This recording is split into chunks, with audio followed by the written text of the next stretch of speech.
Big boss ಮೂಲಕ ಇವರ journey ಶುರುವಾಗಿದ್ದು ಈಗ ಕಲರ್ಸ್ ಕನ್ನಡದಲ್ಲಿ ಪವಿತ್ರ ಬಂಧನಕ್ಕೆ ಒಳಗಾಗಿ ಕಂಟಿನ್ಯೂ ಆಗ್ತಾ ಇದೆ. ಒಂದಷ್ಟು ಬಿಗ್ ಬಾಸ್ ಮತ್ತು ಪವಿತ್ರ ಬಂಧನ ಈ ಎರಡೂ ಶೋಸ್ ಬಗ್ಗೆ ಅಥವಾ ಸೀರಿಯಲ್ ಬಗ್ಗೆ ಕೇಳ್ತಾ ಹೋಗ್ತೀನಿ.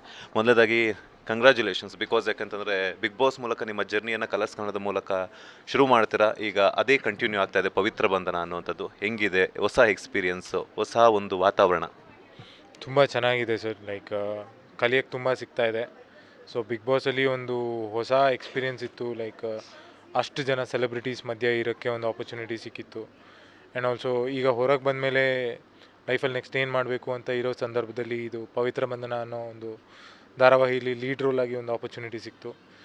ಸೊ ಇದೊಂದು ಲರ್ನಿಂಗ್ ಪ್ರಾಸೆಸ್ ಅಂತಲೇ ನಾನು ಕನ್ಸಿಡರ್ ಮಾಡ್ತಾಯಿದ್ದೀನಿ. ಆ್ಯಂಡ್ ಒಂದು ನಾನ್ ಆರ್ಟಿಸ್ಟ್ ಬ್ಯಾಕ್ಗ್ರೌಂಡಿಂದ ಬಂದಿರೋನಿಗೆ ಈ ಥರ ಒಂದು ಆಪರ್ಚುನಿಟಿ ಕ್ರಿಯೇಟ್ ಮಾಡಿಕೊಟ್ಟಿರೋ ಕಲರ್ಸ್ ಆಗಿರ್ಬೋದು, ನಮ್ಮ director Madhu sir, Mahesh sir, ಕಲರ್ಸಿಂದ Prakash sir, Chaitra ma'am. So ತುಂಬ ಗ್ರೇಟ್ಫುಲ್ ಆಗಿದ್ದೀನಿ ಅವ್ರಿಗೆ. ಆ್ಯಂಡ್ ಇವೆಂಚುಲಿ ಹೋಗ್ತಾ ಹೋಗ್ತಾ things will be a little easier ಅಂತ ನನಗನ್ಸುತ್ತೆ. ಬಿಕಾಸ್ ಬಿಗ್ ಬಾಸಿಂದ ಬಂದಿದ್ದು 2 ದಿನಕ್ಕೆ ನಾನು ಶೂಟ್ ಸ್ಟಾರ್ಟ್ ಮಾಡಿಬಿಟ್ಟಿದ್ದೀನಿ. ತುಂಬ ಟೈಮ್ ಕೂಡ ಸಿಗಲಿಲ್ಲ. ಆ್ಯಂಡ್ ಆಲ್ಸೋ ನಿಮಗೆಲ್ಲ ಇಂಟರ್ವ್ಯೂ ಕೊಡೋಕ್ಕೂ ಆಗಿಲ್ಲ. I am so sorry for that. And 5 ನಿಮಿಷ ಅಂತೆಲ್ಲ ಬೇಜಾರು ಮಾಡ್ಕೊಬಿಟ್ಟು ವಿಲ್ ಕಂಟಿನ್ಯೂ. ಸೊ ಇವೆಂಚುಲಿ ಹೋಗ್ತಾ ಹೋಗ್ತಾ things will be a little easy ಅಂತ ನಂಗೆ ಅನಿಸುತ್ತೆ. And also as I said, ಈ ಕ್ಯಾರೆಕ್ಟರ್ ಏನಿದೆ ದೇವದತ್ ದೇಶ್ಮುಖ್ ಅಂತ ನಂದು ಈಗ. ಸೊ ಇಟ್ಸ್ ತುಂಬ ಸಿಮಿಲಾರಿಟೀಸ್ ಇದೆ ನಂದು ನಿಜ ಜೀವನದಲ್ಲಿ ನಾನು ಇರೋದಕ್ಕೂ ಇಲ್ಲಿ ಒಂದು ಸೀರಿಯಲಲ್ಲಿ ಇರೋ ರೋಲ್ಗೂ. ಸೊ ಎಲ್ಲೋ ಕನೆಕ್ಟ್ ಆದೆ, ತುಂಬ ರಿಲೇಟ್ ಮಾಡಿಕೊಂಡೆ. ಹೊರಗಡೆ ನಾನು ಅನೂಸ್ ಕಿಚನ್ ಅನ್ನೋ ಒಂದು ಕೇಟ್ರಿಂಗ್ ನಮ್ಮದೇ ಇರುತ್ತೆ. ಇಲ್ಲಿ ಅಮ್ಮಾಸ್ ಕಾಫಿ ಅನ್ನೋ ಕಾಫಿ ಕಂಪ್ನಿ ಇರುತ್ತೆ. ಆ್ಯಂಡ್ ಆಲ್ಸೋ ಅಮ್ಮ ತುಂಬ ಕಷ್ಟಪಡ್ತಾ ಇದ್ದಾರೆ ಇಲ್ಲಿ ಕೂಡ ಅಮ್ಮಾಸ್ ಕಾಫಿ ಅನ್ನೋ ಕಂಪ್ನಿನ ಎಸ್ಟಾಬ್ಲಿಷ್ ಮಾಡೋಕ್ಕೆ. ಸೊ ಎಲ್ಲೋ ತುಂಬ ರಿಲೇಟ್ ಆಯಿತು ಸರ್. ಆ್ಯಂಡ್ ಆಲ್ಸೋ ನಾನು ಆ್ಯಸ್ ಅ ಪರ್ಸನ್ ಹೇಗಿದ್ದೀನಿ, ಸ್ವಲ್ಪ ಡಿಸಿಪ್ಲಿನ್ಡ್, ಜಾಸ್ತಿ ಏನು ಮಾತಾಡೋಕ್ಕೆ ಹೋಗಲ್ಲ, ಬೇಡದೇ ಇರೋ ನೆಸೆಸಿಟಿ ಇಲ್ಲದೇ ಇರೋ ವಿಷಯಗಳ ಬಗ್ಗೆ ಮಾತಾಡೋಲ್ಲ. Devdutt Deshmukh exact similar. So ಅಲ್ಲೆಲ್ಲೋ ನಂಗೆ ತುಂಬ ಕನೆಕ್ಟ್ ಆಯಿತು. So that was the major reason ನಾನು ಯಾಕೆ ಈ ಸೀರಿಯಲ್ನ ಆಪ್ಟ್ ಮಾಡಿಕೊಂಡೆ ಅಂತ. ಎಸ್, ಬಿಗ್ ಬಾಸಿಂದ ಹೊರಗಡೆ ಬಂದಮೇಲೆ ಸಾಮಾನ್ಯವಾಗಿ ವಾಟ್ ನೆಕ್ಸ್ಟ್ ಅನ್ನುವಂತಹ ಕ್ವಶನ್ ಮಾರ್ಕ್ ಬರುತ್ತೆ. ಬಟ್ ನಿಮ್ಗೆ ಆ ಟೈಮು ಕೂಡ ಸಿಕ್ಕಿಲ್ಲ. ಬಂದಿದ್ದೊಂದು ಮಾರನೇ ದಿನಕ್ಕೆ ನಿಮಗೆ ಶೂಟ್ ಎಲ್ಲ ಆಗುತ್ತೆ, ಶೂಟ್ ಶುರು ಆಗಿಬಿಡುತ್ತೆ ಕಂಟಿನ್ಯೂಸ್ ಆಗಿ. ಸೊ ನಿಮ್ಮ ತಾಯಿ ಎಷ್ಟು ಖುಷಿಪಟ್ಟರು? ಮನೆಗೆ ಬಂದಾಗಲೂ ಕೂಡ ಕಾವೇರಮ್ಮ ಅಂತ ಹೇಳ್ಬಿಟ್ಟು ನೀವು ತಿನ್ನಿಸ್ತೀರಾ, ನೀವು ನಿಮ್ಮ ಅಡುಗೆಯನ್ನು ಮಾಡಿ ಸ್ವತಃ. ಈ ಖುಷಿ ಪ್ರಾಜೆಕ್ಟ್ ಸಿಕ್ಕಿದ್ಮೇಲೆ ಅವರ ಖುಷಿ ಹೆಂಗಿತ್ತು ಅಂತ? ಅಮ್ಮ ಬಿಗ್ ಬಾಸ್ ಹೋಗುವಾಗಲೂ ತುಂಬ ಶಾಕಲ್ಲಿದ್ದರು. ಸ್ಟಾರ್ಟಿಂಗ್ ನಂಬಲಿಲ್ಲ ಬಿಗ್ ಬಾಸ್ ಹೋಗ್ತಾ ಇದ್ದೀನಿ ಅಂತ. ಬಟ್ ಹೋಗ್ತೀನಿ ಅಂತ ಹೇಳಿದಾಗ ತುಂಬಾ ಖುಷಿಪಟ್ಟರು. ಬಿಕಾಸ್ ಇದು ಎಲ್ಲರಿಗೂ ಚಾನ್ಸ್ ಸಿಗಲ್ಲ, ಬಟ್ ನನ್ನ ಮಗಂಗೆ ಸಿಗ್ತಾ ಇದೆ ಅಂತ ಅವರು ತುಂಬ ಹೆಮ್ಮೆಯಿಂದ ಎಲ್ಲರ ಜೊತೆ ಹೇಳ್ಕೊಂಡಿದ್ದು. ಬಟ್ ಅದರಿಂದ ಹೊರಗೆ ಬಂದಮೇಲೆ ನನಗೂ ಆ ಪ್ರಶ್ನೆ ಕಾಡ್ತಿತ್ತು, ನೆಕ್ಸ್ಟ್ ಏನು ಲೈಫಲ್ಲಿ. ಈಗ ಬಿಗ್ ಬಾಸ್ ಏನೋ ಆಗೋಯ್ತು, ವಾಟ್ ನೆಕ್ಸ್ಟ್ ಅಂತ ಇತ್ತು. ಬಿಕಾಸ್ ನನಗೆ ಬಿಗ್ ಬಾಸ್ ಹೋಗುವಾಗ ನಂದು ಐಡಿಯಾ ಇದ್ದಿದ್ದು ಆಚೆ ಬಂದಮೇಲೆ ಒಂದು ರೆಸ್ಟೋರೆಂಟ್ ಓಪನ್ ಮಾಡ್ತೀನಿ, ಚಿಕ್ಕದಾಗಿ ಒಂದೇನೋ ಒಂದು ಮಾಡ್ತೀನಿ ಅಂತ. ಬಟ್ ಹೊರಗೆ ಬರ್ತಿದ್ದಂಗೆ ನನಗೊಂದು ಆಪರ್ಚುನಿಟಿ ಸಿಗುತ್ತೆ ಈಗ ಪವಿತ್ರ ಬಂಧನ ಅನ್ನೋ ಸೀರಿಯಲಲ್ಲಿ. ಬಟ್ ಅಮ್ಮ ತುಂಬ ಸೀರಿಯಲ್ ನೋಡ್ತಾರೆ. ಸಂಜೆ 6 ಗಂಟೆಯಿಂದ ನೈಟ್ ಮಲಗೋವರೆಗೂ ಒಂದಷ್ಟು ಸೀರಿಯಲ್ಗಳನ್ನ ನೋಡಿನೇ ಮಲಗ್ತಿದ್ದಿದ್ದು. ಬಟ್ ನನ್ನ ಮಗ ಈಗ ಸೀರಿಯಲಲ್ಲಿ ಬರ್ತಿದ್ದೇನೆ ಅನ್ನೋ ತುಂಬ ಹೆಮ್ಮೆ ಇದೆ. ಆ್ಯಂಡ್ ಎಲ್ಲ ಅವ್ರ ಫ್ರೆಂಡ್ಸ್ ಜೊತೆ ಎಲ್ಲ ಹೇಳ್ಕೊಂಡು ಒಂದು ವಾಟ್ಸಪ್ ಸ್ಟೇಟಸ್ ಹಾಕೋದ್ರಿಂದ ಹಿಡಿದು ಎಲ್ಲರಿಗೂ ಪ್ರೋಮೋನ ಫಾರ್ವರ್ಡ್ ಮಾಡೋದ್ರಿಂದ ಹಿಡಿದು ತುಂಬ ಖುಷಿಯಾಗಿದ್ದಾರೆ ಸರ್. ಓಕೆ, ಈಗ ಎಪಿಸೋಡ್ಸ್ ಎಲ್ಲ ಶುರುವಾಗಿದೆ. ನಟನೆ ಅಂತ ಬಂದಾಗ ಒಂದು ನಿಮ್ಗೆ ಇನ್ಸ್ಪಿರೇಷನ್ ಅಂತ ಬರುತ್ತೆ. ಆ್ಯಕ್ಟಿಂಗಲ್ಲಿ ನಿಮ್ಗೆ ಯಾರು ಇನ್ಸ್ಪಿರೇಷನ್ನು? ಮೇಯ್ನಾಗಿ Sudeep sir and Puneeth Rajkumar sir. ನಾನು ಸಣ್ಣ ವಯಸ್ಸಿಂದನೂ ಅಪ್ಪು ಫ್ಯಾನ್ ಮತ್ತು ಕಿಚ್ಚ ಫ್ಯಾನ್ ಅಂತಲೇ ಹೇಳ್ತೀನಿ. ಸೊ ಆ್ಯಕ್ಟಿಂಗ್ ವೈಸ್ ಅಂತ ಬಂದರೆ ಈಗ ಸುದೀಪ್ ಸರ್ದು ಪರ್ಸ್ನಾಲಿಟಿ ನೋಡ್ಬೋದು, ಅಪ್ಪು ಸರ್ದು ಹಂಬಲ್ನೆಸ್ನ ನೋಡ್ಬೋದು. ಅದನ್ನೆಲ್ಲ ನೋಡ್ಕೊಂಡು ಬೆಳೆದಿರೋನು ನಾನು. ಸೊ ನನ್ನ ರೋಲ್ ಮಾಡೆಲ್ಸ್ ಅವರು ಅಂತ ಹೇಳ್ತೀನಿ ಸರ್. ಅನುಬಂಧ ಅವಾರ್ಡಲ್ಲಿ ರಾಶಿಕ್ ಅವರು ಸಿಕ್ಕಿದ್ರು ನಿಮಗೆ, ಸ್ಟೇಜ್ ಮೇಲೇ ವಿಶಸ್ ಅಂತ ಹೇಳಿದ್ರಿ. ಸೊ ನೆಕ್ಸ್ಟ್ ಅವರಿಬ್ಬರೊಟ್ಟಿಗೆ ಸಿನಿಮಾ ಅಥವಾ ಸೀರಿಯಲ್ ಮಾಡುವಂಥ ಚಾನ್ಸಸ್ ಇದೆಯಾ? ಆ್ಯಸ್ ಆಫ್ ನೋ ಆ ಥರ ಏನೂ ಪ್ಲ್ಯಾನ್ಸ್ ಇಲ್ಲ ಸರ್. ಆ ಥರ ಆಪರ್ಚುನಿಟಿ ಏನೂ ಬಂದಿಲ್ಲ. ಬಟ್ ಮುಂದಕ್ಕೆ ಯಾವ್ದಾದ್ರು ಒಂದು ಒಳ್ಳೆ ಸ್ಟೋರಿ ಬಂದು ರಾಶಿಕಾ ಅವರು ಅದರಲ್ಲಿ ಹೀರೋಯಿನ್ ಆಗಿದ್ದಾರೆ ಅಂದರೆ ಖಂಡಿತ ಮಾಡ್ತೀನಿ ಸರ್. ಈಗ ಸೀರಿಯಲ್ ಆಯಿತು, ಸಿನಿಮಾಗಳ ಕಡೆ ಏನಾದರೂ ಹೋಗೋಂಥ ಪ್ಲಾನ್ಸ್ ಇದೆಯಾ? ಆಪರ್ಚುನಿಟೀಸ್ ಏನಾದರೂ ಬರ್ತಿದೆಯಾ? ಕೆಲವು ಕಾಲ್ಗಳು ಬಂದಿತ್ತು ಮೂವಿ ಬಗ್ಗೆ ಮಾತಾಡಬೇಕು ನಿಮಗೆ ಅಂತ. But I am still a new B. ಇನ್ನೂ ಕಲಿಯೋದು ತುಂಬ ಇದೆ. ಸೊ ನನಗೆ ಹೆಂಗೆ ಅಂದರೆ ಈಗ ಅದು ಒಳ್ಳೆ ಪ್ರೊಡಕ್ಷನ್ ಆಗಿರ್ಬೋದು, ಒಳ್ಳೆ ಸ್ಟೋರಿ ಆಗಿರ್ಬೋದು.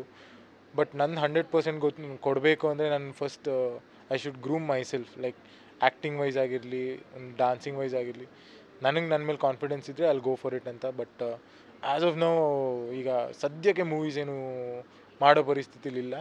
ಸೊ ಇಲ್ಲಿ ನಾನು I will take this as a opportunity to learn. So ನಾನು ಕಲಿತಾ ಇದ್ದೀನಿ, ತುಂಬ ಕಲಿಸೋಕ್ಕೆ ಮೆಂಟರ್ ಅಸೈನ್ ಮಾಡಿದ್ದಾರೆ. ಎಷ್ಟು ಬೇಗ ಈ ಒಂದು 15 ಡೇಸ್ ನನಗೆ ಶೂಟ್ ಆಗಿದೆ. ಸೊ ಡೇ 1ಇಂದ ಡೇ 15ವರೆಗೂ ತುಂಬ ಡಿಫ್ರೆನ್ಸ್ ಇದೆ. ಸೊ ಇವೆಂಚುಲಿ ಒಂದು ರೇಂಜ್ಗೆ ಕಲ್ತಾದ್ಮೇಲೆ then I think of movies ಅಂತ ಹೇಳ್ತೀನಿ ಸರ್. ಬಹುಶಃ ಬಿಗ್ ಬಾಸ್ ಮನೆಯಲ್ಲಿ ಎರಡೆರಡು ಆಪರ್ಚುನಿಟಿ ಸಿಕ್ಕಿರೋದು ನಿಮಗೆ ಅನಿಸುತ್ತೆ. ಒಂದು ಕಂಟೆಸ್ಟೆಂಟ್ ಆಗಿ ಮತ್ತೆ ಗೆಸ್ಟ್ ಆಗಿ. ಅದೇ ಕಂಟೆಸ್ಟೆಂಟ್ ಆಗಿ ಹೋಗ್ತೀರಾ, ಆಟವನ್ನು ಆಡ್ತೀರಾ, ಅದಾದ ನಂತರ ಪವಿತ್ರ ಬಂಧನ ಅನ್ನುವಂತಹ ಸೀರಿಯಲ್ಗೆ ಪ್ರಮೋಷನ್ಗೂ ಕೂಡ ಹೋಗ್ತೀರಾ. ಸೊ ಆಗ ಹೋದಾಗ ಮನೆಯವರ ರಿಯಾಕ್ಷನ್ ಹೆಂಗಿತ್ತು? ಫಸ್ಟ್ ನಾನು ಮನೆಯೊಳಗೆ ಹೋದಾಗ ಅವರು ಅಂದ್ಕೊಂಡಿದ್ರು ಓಕೆ ನನಗೆ ಗುಡ್ ಬೈ ಹೇಳೋಕ್ಕೆ ಸಿಕ್ಕಿರಲಿಲ್ಲ, ಸೊ ಆ ಕಾರಣಕ್ಕೆ ವಾಪಸ್ ಬಂದಿದ್ದಾನೆ, ಮಾತಾಡ್ಸೋಕ್ಕೆ ಬಂದಿದ್ದಾನೆ ಅಂತ. ಬಟ್ ಅದಾದಮೇಲೂ ಕೂಡ ನಂದು ಕೈಯಲ್ಲಿ ರಿಂಗ್ ನೋಡಿಬಿಟ್ಟು ಅವ್ರು ಹೇಳ್ತಾರೆ, ಓ ಎಂಗೇಜ್ಮೆಂಟ್ ಆಗಿದೆ ಅದಕ್ಕೆ ಬಂದಿದ್ಯಾ, ಲೈಕ್ ಅದ್ರ ಬಗ್ಗೆ ಹೇಳ್ಕೊಳಕ್ಕೆ ಬಂದಿದ್ಯಾ ಅಂತ ಬಂದಿರ್ತಾರೆ. ನನಗೆ ಸ್ವಲ್ಪ ನಾಟಕ ಆಡ್ತಿರ್ತೀನಿ, ಹೌದು ಎಂಗೇಜ್ಮೆಂಟ್ ಆಗಿದೆ ಅಂತ. ಬಟ್ ಅದಾದಮೇಲೆ ಆ ವಿ ಟಿ ಪ್ಲೇ ಆದಾಗಲೇ ಅವ್ರಿಗೆ ಗೊತ್ತಾಗುತ್ತೆ ನಂದು ಸೀರಿಯಲ್ ಬರ್ತಾಯಿದೆ ಅಂತ. ಬಟ್ ಎಲ್ಲರೂ ತುಂಬ ಖುಷಿ ಆಗ್ತಾರೆ. ಅಶ್ವಿನಿ ಮ್ಯಾಮ್ ಅಂತೂ ಸಿಕ್ಕಾಪಟ್ಟೆ ಖುಷಿ ಆಗ್ತಾರೆ. ಬಿಕಾಸ್ ಈ ಟಾಪಿಕ್ ಮೇಲೆ ನಾವು ಮಾತಾಡಿದ್ವಿ ಮುಂಚೆನೇ. ಅವ್ರು ಹೇಳ್ತಿದ್ರು ನೀವು ಆಚೆ ಹೋದ್ಮೇಲೆ ಸೀರಿಯಲ್ ಆಪರ್ಚುನಿಟಿ ಖಂಡಿತ ಬರುತ್ತೆ, ಸೀರಿಯಲ್ ಮೂವೀಸ್ ಎಲ್ಲ ಬರುತ್ತೆ ಅಂತ. ನಾನು ಮ್ಯಾಮ್ ನನಗೆ ಯಾಕೆ ಮ್ಯಾಮ್ ಸಿಗುತ್ತೆ ಅಂತೆಲ್ಲ ಹೇಳ್ತಿದ್ದೆ. ಬಟ್ ಅವ್ರಿಗೆ ತುಂಬ ಖುಷಿ ಆಗುತ್ತೆ. ಆ್ಯಂಡ್ ಆಲ್ಸೋ ಮಿಕ್ಕಿದ ಕಂಟೆಸ್ಟೆಂಟ್ ರಘು ಸರ್ ಆಗಿರಲಿ, ಧನುಷ್ ಆಗಿರಲಿ, ಗಿಲ್ಲಿ ಆಗಿರಲಿ, ಕಾವ್ಯ, ರಕ್ಷಿತಾ ಎಲ್ಲರೂ ತುಂಬ ಖುಷಿ ಆಗ್ತಾರೆ. ಧ್ರುವಂತ್ ಲೈಕ್ ಆಲ್ ವ very happy for me sir. ಈಗ ಬಿಗ್ ಬಾಸ್ ಮುಗಿದ ಮೇಲೆ ಯಾರ್ಯಾರು ಕಂಟೆಸ್ಟೆಂಟ್ ಜೊತೆ ಕಂಟಿನ್ಯೂ ಮಾಡ್ತಾ ಇದ್ದಾರೆ ಫ್ರೆಂಡ್ಶಿಪ್? ನಾನು ಮಾತಾಡ್ಸಿ ಎಲ್ಲರೂ ಸಿಕ್ಕರೆ ಎಲ್ಲರ ಜೊತೆ ಚೆನ್ನಾಗೇ ಮಾತಾಡ್ತೀನಿ ಸರ್. ಬಟ್ ಹೊರಗೆ ಬಂದಮೇಲೆ ನನಗೆ ಜಾಸ್ತಿ ಟೈಮ್ ಸಿಗಲಿಲ್ಲ ಯಾರ ಜೊತೆನೂ ಅಷ್ಟು ಮಾತಾಡೋಕ್ಕೆ. ಬಿಕಾಸ್ ಇದರಲ್ಲೇ ಬ್ಯುಸಿ ಆಗಿಬಿಟ್ಟೆ ತುಂಬ.